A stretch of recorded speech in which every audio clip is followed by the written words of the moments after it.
Haros maduwang oras na nawaranin supply ning kuryente sa dakulang parte kan Old Albay District sa Legazpi City. Ini makalis masulo ang sarong poste kan Albay Electric Cooperative kung saan kadakol na mga wire ang nakakabit. Tulos man na nagresponde ang mga personahe kan BFP kaya nakontrol man tulos ang kalayo. Ang sarabod na mga wire kan telcos na nakakabit sa poste, ang saro sa pigihiling na pigpunan kan kalayo. Makalihis ang pirang oras na ibalik man tulos ang supply kan kuryente, alagad may problema pagiraray sa internet connection.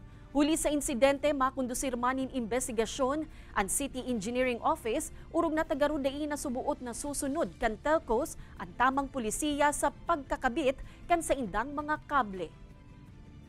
Initially, napag-araman mi po na ito po is due to the wires allegedly kan telco. Ining mga telcos ta talaga, dapat sumunod sinda sa pigapot may highway sinda Kuminsan day na nasusunod, kaya saturated na naman maray ang mga telcos lines ta.